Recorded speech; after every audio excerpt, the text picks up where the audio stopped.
हर दिन एक भिखारी दरवाजे के पास आकर भीख मांगता था और घर का मालिक हमेशा घर के बाहर आते ही उसे देखकर फिर जाया करता। कई बार उसके लिए गालियां भी बकता। वो कहता, तू जिंदा ही क्यों है? पूरी जिंदगी ऐसे ही भीख मांगेगा क्या? धरती का बोझ क्यों बना बैठा है? और कभी कभी उस भिखारी को गुस्से में वह धक्का भी मार दिया करता। इतना कुछ हो जाने के बावजूद अधिकारी के मुंह से सिर्फ यही निकलता कि भगवान भगवान तुम्हारे पापों को माफ करे। एक बार सेठ को धंधे में बड़ा नुकसान होने की खबर मिली। सेठ बहुत परेशान था कि तभी उसके दरवाजे पर वही भिखारी आया। गुस्से में अपना आपा खोते हुए सेठ ने उस भिखारी को पत्थर दे मारा। पत्थर लगने के कारण भिखारी का सर फूट गया और उसके सर से खून बहने लगा। फिर भी दर्द से कराहते हुए भिखारी ने इतना ही कहा, भगवान तुम्हारे पापा को माफ करे। भिखारी वहां से चला गया। सेठ सोच में पड़ गए। भिखारी को पत्थर मारा, फिर भी उसने सिर्फ प्रार्थना की। सेठ का गुस्सा शांत हुआ। शेर का मन शांत हुआ भिखारी का रहस्य जानने के लिए। सेठ ने भिखारी का पीछा करना शुरू कर दिया। भिखारी जहां जहां जाता सेठ उसके पीछे जाता। सेठ ने देखा कि कोई उसको खाना देता, कोई उसको मारता, कोई अपमानित करता तो कोई गाली देता। लोग भिखारी के साथ चाहे जैसा व्यवहार करते, लेकिन भिखारी सबके लिए एक ही प्रार्थना करता, भगवान तुम्हारे पाप माफ करें। अब रात होने को आई थी। भिखारी अपने घर जाने के लिए लौटा। वो अपने घर पहुंच गया, लेकिन सेठ अब भी उसका पीछा कर ही रहा था। एक पुरानी टूटी हुई खटिया पर एक बूढ़ी औरत लेटी हुई थी, काफी कमजोर और बीमार लग रही थी। वह भिखारी की पत्नी थी।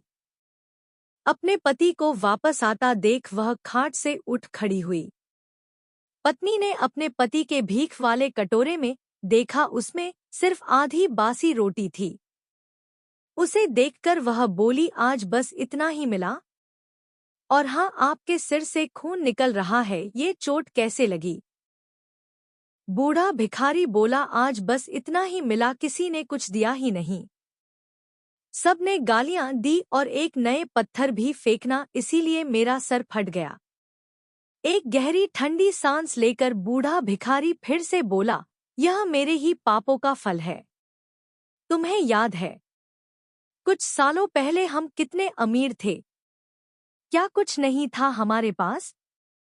हमारे पास हर चीज जरूरत से ज्यादा थी, लेकिन हमने कभी दान नहीं किया। और उससे भी बुरा हमने उस अंधे भिखारी के साथ किया जो हमारे द्वार पर भीख मांगने आया करता था। बूढ़ी पत्नी की आंखों में आंसू आ गए। वह बोली, हाँ, हम उस बेचारे अंधे के साथ बहुत बुरा करते थे। उसका अपमान करते थे। उसे खाने के लिए रोटी की जगह कागज दिया करते। उसका मजाक उड़ाया करते और कभी कभी मारा भी करते। मैंने कभी उसको रास्ता नहीं दिखाए। एक बार मैंने उसके मुंह पर मिट्टी भी फेंकी थी और वह हमेशा दुखी होकर यही कहता कि भगवान तुम्हें तुम्हारे किए की सजा देगा। भगवान तुम्हारे पापों की सजा जरूर देगा। उसका श्राप सच हुआ और हम इस दुख भरी जिंदगी में आ गए। भिखारी बोला, हाँ, उसका श्राप सच हुआ, इसलिए मैं किसी को बद्दुआ नहीं देता। चाहे कोई मेरे साथ कैसा भी बर्ताव करे, मैं हमेशा उसके लिए प्रार्थना करता हूँ। मैं नहीं चाहता कि कोई भी हमारे जैसे जिंदगी का अनुभव करे, किसी को भी हमारे जैसे दुखों का सामना करना पड़े। वो नहीं जानते कि वह कितना बड़ा पाप कर रहे हैं, इसलिए अनजाने में हुए पाप की ऐसी सजा किसी को भी मिले, मैं नहीं चाहता। सेठ वहीं पर छुपकर यह सारी बातें सुन रहा था। अब उसे सब कुछ समझ में आ गया था। भिखारी और उसकी पत्नी ने वह आधी रोटी मिल बांट कर खाएं और भगवान को धन्यवाद बोलकर सो गए। अगले दिन बड़ा भिखारी फिर से भीख मांगने गया। सेठ के घर के पास जाते हैं। सेठ ने पहले से गरम रोटियां उसके लिए निकाल कर रखी थी। उसे देते हुए सेठ विनम्रता से बोला, माफ कर दीजिए बाबा, उसे बहुत बड़ी गलती हो गई। बूढ़ा भिखारी बोला, भगवान तेरा भला करे। इतना कहकर वह आगे निकल गया। इस कहानी से जो सीख लेने लायक है वह बड़ी ही सिंपल है कि आदमी चाहे किसी के बारे में बुरा कहे या भला करे, लेकिन भगवान सिर्फ कर्म के हिसाब से उसको फल देता है। क्या हुआ अगर भगवान नहीं दिखता है, लेकिन यह बात बिल्कुल सच है, उसके खाते में सबका हिसाब बहुत बहुत पक्का होता है। इसलिए जब किसी के लिए कुछ भी करो तो अच्छा ही करो।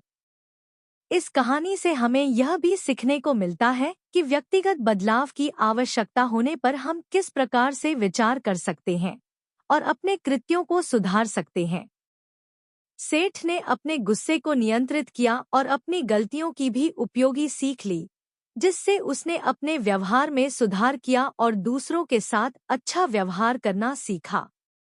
इस तरह की कहानियां हमें जीवन के महत्वपूर्ण मूल्यों और नैतिकता की महत्वपूर्णता को समझाती हैं और हमें यह बताती हैं कि हमें दूसरों के साथ बेहतर संवाद और अच्छा व्यवहार कैसे करना चाहिए।